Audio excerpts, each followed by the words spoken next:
Para que serve a Bíblia? A gente muitas vezes tem Bíblia em casa, às vezes até por uma questão de tradição, porque meus avós tinham numa peça, meus pais também tinham nessa mesma peça, numa peça semelhante, e eu agora casei, constituí uma família, tal, eu quero ter uma Bíblia igual aquela porque ela é bonita, tal, mas nunca me dei a curiosidade de abrir, de ler, de entender o que ela é, como é que ela foi escrita, quantos livros são, né? E para que ela serve, né? Sobre tudo isso. A Bíblia hoje, ela tem cerca de 5 bilhões de exemplares vendidos. 5 bilhões de pessoas, teoricamente, têm uma Bíblia ou têm Bíblias em suas casas. Hoje não, né? Em novembro de 2022, mais precisamente deram essa data, dia 15 de novembro de 2022, havia cerca de 8 bilhões de pessoas no mundo inteiro. Então significa que 60% dessas pessoas têm uma Bíblia em casa. Agora sim, para que serve? Para que a Bíblia serve? Muito bem, a gente nasce, muitos de nós nascemos dentro de alguma religião. E a gente nasce, cresce, segue a vida dentro daquela religião, sem muitas vezes nos questionar, né? Sem questionar nada. Eu acho até que tivemos gerações passadas que era uma heresia questionar qualquer coisa, né? Não, mas por que é assim, né? Quem disse que isso deveria ser assim, né? E então era até um temor, né? Um medo, um certo medo de questionar aquela religião. Por que eu estou aqui? Por que os meus pais, meus avós são dessa religião? Como é que eles entraram nessa religião? E o que é religião? O que quer dizer a palavra religião, né? Por que existe religião A, religião B, religião C? O que elas fazem, né? O que onde está escrito como seguir um procedimento, como você vai trabalhar? Você vai trabalhar numa empresa, você tem um processo, né?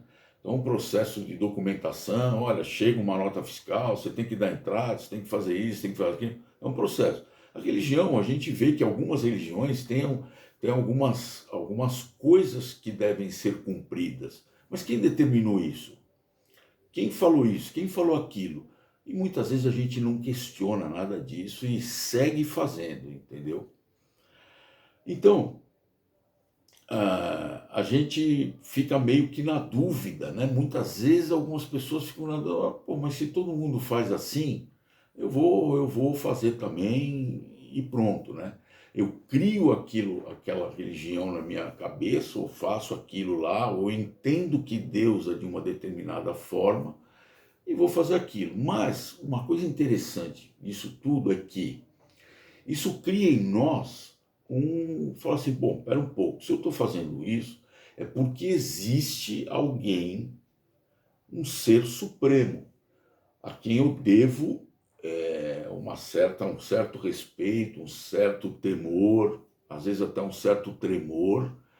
E assim, se eu faço tudo isso para esse Deus, né? Então é porque é legal estar com ele. Então, e muitas vezes a gente pensa que assim, a religião só serve para quando eu for morrer, né? Quando eu morrer. Então, por isso que eu vou fazer tal coisa, eu vou fazer algumas coisas aqui, ou ter algumas atitudes para que eu garanta um lugar lá nos braços de Deus quando eu morrer, né? A gente meio que faz isso, meio que cria moedas de troca. Fala assim, bom, eu vou fazer isso, mas eu vou garantir um lugarzinho lá. Você já ouviu aquele que tem falando, nossa, esse cara aí ganhou um lugarzinho no céu, para aturar aquela pessoa, ou para fazer o que esse cara faz, ele já ganhou um lugarzinho garantido lá no céu. Então é meio que isso, às vezes as pessoas, muitas pessoas fazem esse tipo de coisa, ou têm esse tipo de atitude como uma moeda de troca, como que se eu fizer isso, Deus vai me garantir. Mas, para que serve isso?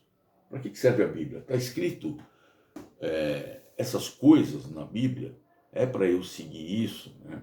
Você certamente já ouviu falar do tipo coisa assim, olha, pô, eu sou um cara justo, eu nunca matei, nunca roubei, nunca adulterei, eu ajudo os menos desprovidos, eu tenho uma reserva financeira que todo mês eu ajudo os menos favorecidos, eu ando com um certo dinheiro no bolso para dar esmola para aqueles que me pedirem, e então eu sou um cara justo.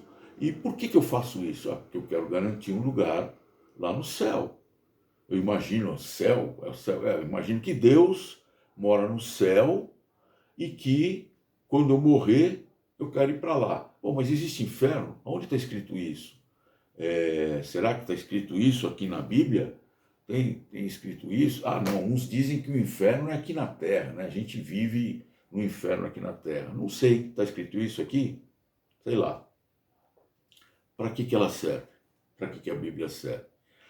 Então você já ouviu falar nisso, né? Quer dizer, olha, eu faço obras para eu garantir. Mas até quando eu devo fazer isso? Qual é o meu limite, né? Pô, você vai comprar um carro, vai comprar uma casa, vai comprar uma TV, você vai pagar em 12 parcelas de não sei quanto aí, ou 36, sei lá. Aí você fala, bom, então quando eu quitar essas 36 parcelas de alguma coisa, essa alguma coisa vai ser minha, certo?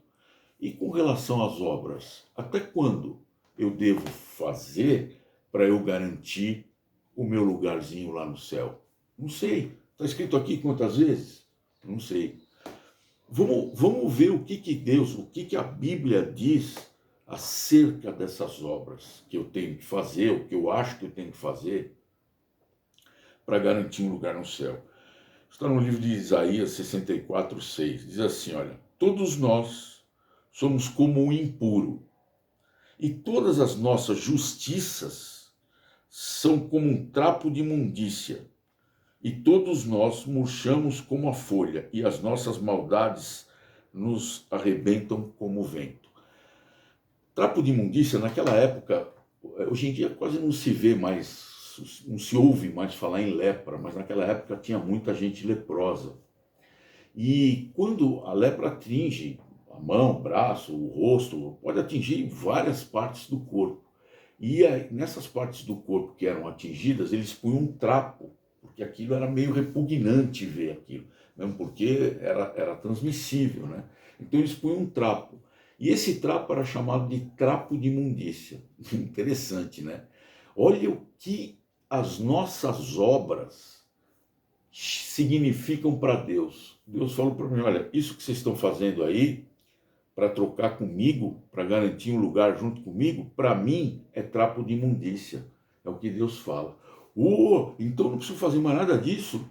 Então eu não preciso mais. Então eu posso roubar, posso matar, posso adulterar, não preciso mais andar com dinheiro no bolso para dar esmola para os outros, não preciso mais separar aquela verba por aquela verba, me fazia falta que eu separo para dar para a entidade A, B, C, não preciso fazer nada disso.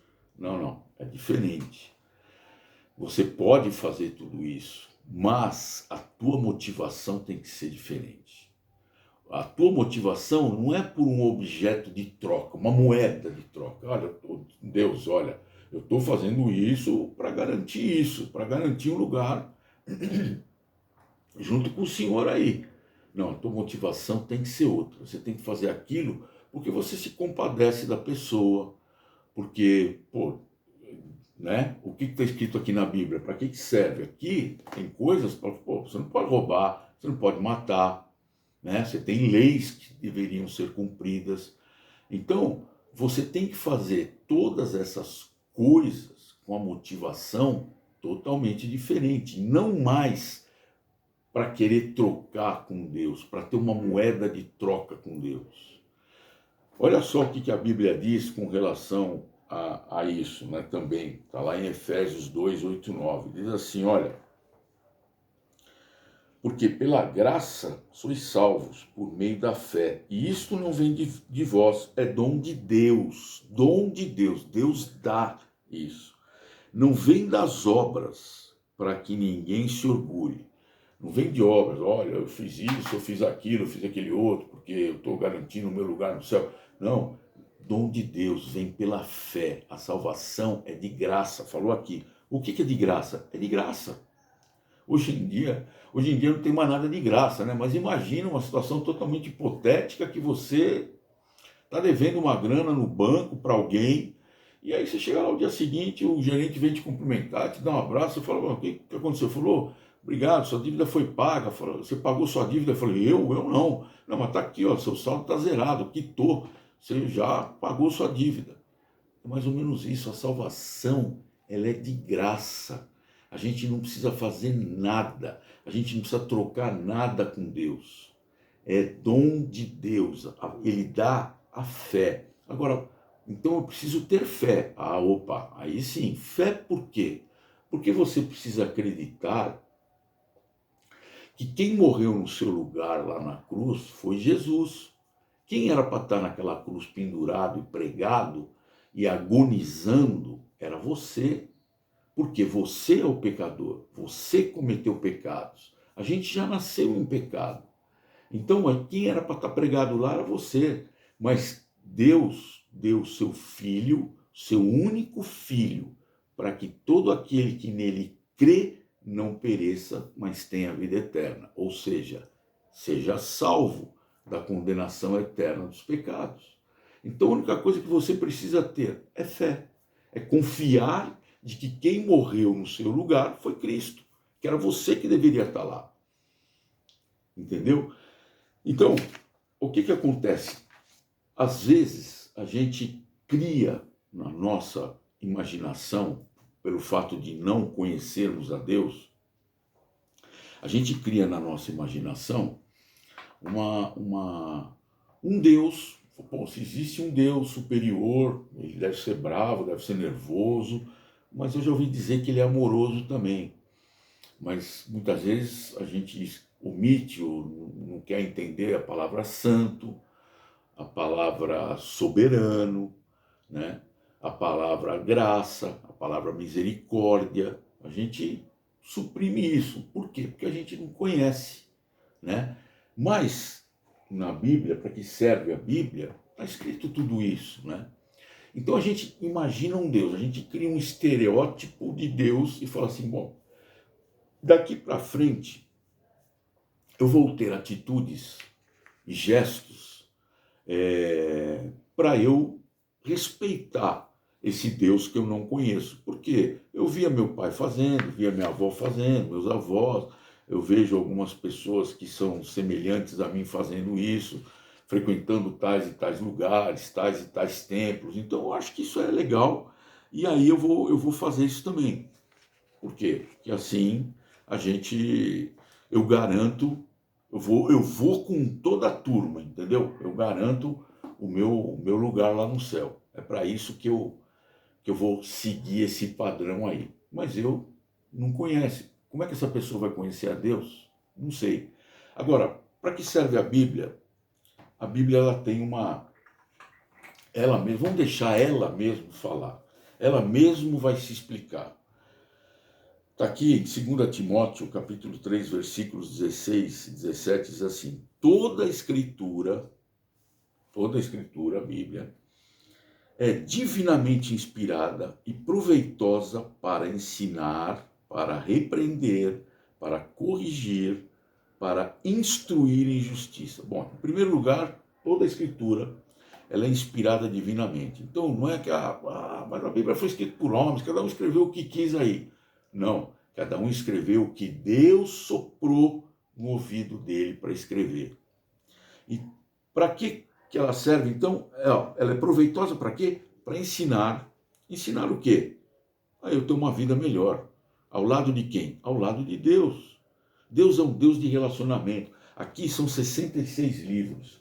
Do primeiro livro ao último livro, Deus fala que quer se relacionar conosco. Ele é um Deus de relacionamento. E muitas vezes muitas vezes as pessoas criam uma imagem de Deus.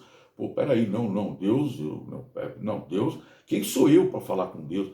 Não, Deus é um ser supremo e eu vou seguir o que todo mundo segue para mim, né? Para eu garantir meu lugarzinho lá. Não, Deus ele quer se relacionar pessoalmente conosco. Então, ó, vai ensinar, ele vai repreender. Muitas vezes nós vamos ser repreendidos por Deus, né? E a repreensão, ela é uma coisa que é para o nosso bem. Por exemplo, às vezes você coloca uma criança num quadradinho lá, no cercadinho. Você coloca a criança aí no cercadinho, mas é para a segurança dela. Por quê? Ela pode sair gatinhando, pegar uma panela lá do fogão e cair uma água quente em cima dela. Pode enfiar o dedinho na tomada e tomar um choque. Pode ir para a garagem, pegar um prego, alguma coisa que está para machucar. Então essa cerca é para proteger. E às vezes a Bíblia tem essa cerca para nos proteger. E quando a gente quer ir para lá, nós somos repreendidos. Não, volta lá, porque aqui você vai se machucar. Para corrigir. O que é corrigir? Deus, ele traça um caminho. Olha, vai por esse caminho que eu estou com você. Aí você fala, não, eu vou dar uma desviadinha aqui, porque eu acho que esse caminho é melhor. Aí Deus fala, não, volta para cá, porque é aqui que eu determinei que você tem que ir. Então, e essa é a correção. Que mais? E para instruir em justiça. Que justiça? Não na tua justiça, não naquilo que você acha que é justiça, mas sim na justiça de Deus. Então, ele fala tudo isso daqui. Aí continua. Para quê? A fim de que o homem de Deus tenha capacidade e pleno preparo para realizar toda boa obra. Olha a obra aqui de novo. Aí sim, agora eu vou ter plena capacidade para realizar toda boa obra, mas é com o coração diferente, já não é com aquela moeda de troca, é uma obra que eu vou fazer com prazer, eu vou ter compaixão dos outros, eu vou me compadecer daquele que precisa de ajuda, eu vou fazer uma obra porque é de coração, não é, eu já nem estou pensando mais em moeda de troca, entendeu? Seja o que Deus quiser, eu vou fazer isso para ajudar essa pessoa. Você percebe como a motivação muda? Mudou. E é assim, bom, mas vem cá, e por quanto tempo, para quanto tempo eu devo fazer isso? Olha o que a Bíblia diz aqui, acho bárbaro, ele está em Salmo 119, 105, ele diz assim, olha, lâmpada para os meus pés é a tua palavra. Muito bem. E luz para os meus caminhos. Bom, a Bíblia, ela não contém a palavra de Deus. Ela é a palavra de Deus, né? Então o que ele fala lá? Lâmpada para os meus pés e luz para os meus caminhos é a tua palavra. Quer dizer, isso aqui é para toda a vida. Isso aqui é para todo dia. Relacionamento, eu costumo dizer o seguinte, um dia perguntaram para mim, que religião que você é? Eu falei assim, olha, eu não tenho religião. Eu sou cristão. Aí, pô, mas você não tem uma religião? Eu falei, não. Para mim, o cristianismo é um relacionamento com Cristo. É um relacionamento, assim como você se relaciona com a sua esposa, com o seu marido, com seus filhos, com seus pais, com seus patrões, com seus funcionários, com o governo, com seus amigos. É um relacionamento. E a Bíblia, ela trata desse relacionamento, né? É um relacionamento que a gente tem que ter com Deus desde a hora que a gente levanta até a hora que a gente deita. É um relacionamento diário, quer dizer, você vai fazer qualquer coisa e ela é um manual, a gente pode usar esse termo, um manual de vida. Você já tentou? Você comprou um brinquedo para o seu filho ou você compra uma máquina de lavar roupa? Meu Deus, você já viu uma máquina de lavar roupa hoje? Aí você fala, tem uns painéis digitais, você fala, pô, mas cai água aqui, vai... Você fala, pô, máquina de lavar roupa, vai cair água e tal. Pô, tenta montar, tenta lavar uma roupa lá, pega uma camisa sua e bota lá dentro e vê se vai sair limpa. Primeiro vê se vai ligar, sem que você leia o manual. Você pode até arriscar, mas às vezes não vai sair da forma que deveria sair, não vai sair da forma eficiente, ela não vai... Você vai gastar mais água, você vai gastar mais sabão ou menos sabão, não vai sair do jeito que deveria sair. Aí você fala, pô, deixa eu pegar o manual, deixa eu ver se eu estou fazendo alguma coisa errada. Aí quando você começa a abrir o manual e ler, você fala, nossa, eu fiz tudo errado aqui. Isso, se você não queimar ela antes de ligar, tem essa também, né? Então, a Bíblia é isso, é um manual de vida que a gente tem para toda a vida. A gente não quer se relacionar com Deus. Como é que Deus se relaciona conosco? Ele fez a parte dele. O que ele fez? Ele escreveu tudo aqui que a gente precisa para ter uma vida boa, de se relacionar, uma vida em abundância. A própria palavra diz isso, para se relacionar bem com tudo aquilo que eu falei, com todos aqueles que eu falei, e assim ter uma vida em abundância. É lendo a Bíblia. Para que ela serve? É como um manual de vida, né? Então você vê aqui, ó, muitas vezes, né, a gente acha que sabe fazer as coisas, ou que sabe, que entende Deus, e você não entende. Você só vai entender, você só vai conhecer se você ler. É como que eu falei, isso aqui não contém as palavras de Deus, isso aqui é a palavra de Deus, né? Então,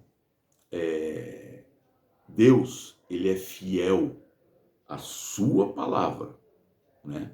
Ele é fiel à sua palavra e não à sua imaginação. Lembra que eu falei que você muitas vezes a gente imagina como é que é um Deus bravo, é um Deus assim. Então eu imagino que ele seja assim, então eu vou seguir esse caminho. Então eu vou seguir esse caminho para eu conseguir o meu objetivo lá, que é ganhar um lugarzinho lá no céu. Não, Deus não é fiel à sua imaginação, nem à minha. Ele é fiel à sua palavra, que ele deu para nós. Alguém já disse que o Evangelho não é simplesmente um bom conselho. Aliás, vamos abrir um parênteses aqui. O que é Evangelho? O que quer dizer Evangelho? É boa nova. Em Lucas capítulo 2, quando Jesus nasceu, lembra ali a figura do presépio, Jesus estava ali na manjedoura, aí vem um anjo para falar, pessoal, não temais, não fique com medo. Eu tenho uma boa notícia para vocês, é que hoje na cidade de Davi vos nasceu quem? O Salvador. O que ele é? Cristo, ungido e o Senhor. Já falou tudo ali, já deu o recado todo. Ele é o Salvador. Por que é o Salvador? Porque ele morreu no seu lugar. Ele é Cristo. O que é o Cristo? Ele é ungido, ele é o escolhido de Deus. Deus se encarnou na pessoa de Jesus para morrer no seu lugar. E quem mais? O Senhor. Jesus é o próprio Deus. Então, o Evangelho não é simplesmente, é um bom conselho. Ou vem cá, eu estou numa situação difícil na minha vida, rapaz, tem um caminho para seguir aqui, um caminho para seguir ali, não sei que caminho que eu vou tomar. Eu falo, olha, vou te dar um bom conselho. O Evangelho é um bom conselho. Não, ele não é um bom conselho, ele não é um convite para que a gente faça algo. Vou fazer algo para eu obter algo de Deus. Não, ele não é uma moeda de troca. Eu vou ler o Evangelho, então eu vou ter uma moeda de troca. Não, ele não é isso. Ele é uma declaração do que Deus já fez por nós. Né? Então, ele não é assim, olha, você tem que fazer isso para conseguir. Não, aqui Deus já declarou tudo, o plano dele, que ele fez por nós. Então, ele não é uma exigência, olha, vem cá, vou te dar um monte de regrinhas, para você seguir, para você ganhar o seu lugarzinho lá no céu. Não, ele não é uma exigência, ele é uma oferta. Deus deu o seu único filho para morrer por nós na cruz. E se você crê nisso, você será salvo. Então, é isso que a Bíblia diz. É isso para que serve a Bíblia. Para que a gente leia ela todos os dias das nossas vidas, para que a gente aprenda mais e mais e mais de Deus. E nos relacione com Ele, através da oração. Senhor, não entendi isso que o Senhor está querendo dizer. O Senhor consegue me explicar? A Bíblia tem um salmo que diz assim, Senhor, desvenda os meus olhos para que eu contemple as maravilhas da Tua lei. Fantástico isso. Mas a Bíblia, nossa, tem umas palavras muito difíceis. Tudo que eu li para vocês aqui é difícil. A Bíblia foi escrita em línguas vivas. Línguas vivas. hebraico, aramaico e grego. Línguas vivas que eu falo porque foi escrita naquela época e essas línguas são meio que conhecidas e faladas até hoje. Então você tem alguma dúvida? Pô, vai no grego, vai no hebraico, você entendeu? Então não tem essa de, não vou entender nada, não vou entender nada. Vai entender, começa a ler. Não adianta você pegar e falar assim, quando eu falei no começo que tem muita gente que tem uma Bíblia aberta, numa peça, uma Bíblia bonita. Deixa eu abrir aqui hoje, deixa eu ver o que a Bíblia tem para mim hoje. Aí você lê um versículo lá que está dizendo assim, e saiu e foi enforcar-se. Meu Deus do céu, pô, o que a Bíblia está dizendo aqui? Não faça isso. É a mesma coisa, você não vai ler um livro, um romance, uma aventura, um livro policial, um livro de ficção científica e vai ler um trechinho lá e não tem nada a ver. Você não vai entender nada. Você tem que ler o contexto. É que nem, né, você não pode pegar a molécula da água, H2O. Legal, a água tem oxigênio, então eu posso respirar lá dentro. Não, você pensou um negócio dali e interpretou mal. Não é assim que você deve ler a Bíblia. Começa a ler no começo. Pode ser que você tenha coisas que não vai entender, né? Mas pergunta para um, pergunta para outro, consulta na internet. Olha, aquela explicação do versículo tal e tal. Você vai obter várias explicações ali. Então, é assim que a gente deve ler. Aí você fala, pô, mas ler, qual é esse livro? Não, se você ler 4 capítulos por dia, não vai levar mais do que 10, 15 minutos. Você vai ler a Bíblia num ano. Você vai ler os 66 livros num ano. Pô, é o único horário que eu tenho para ler antes de dormir. Pô, você vai começar a ler, você vai dormir e não vai entender nada, entendeu? Tem que ler no momento que você esteja consciente, ali, com a consciência ali toda acesa. Mas é isso. Eu queria passar essa mensagem para vocês entenderem que isso aqui, essa Bíblia, ela é a palavra de Deus e é um manual para a nossa vida. Que Deus nos abençoe a todos nós. Amém.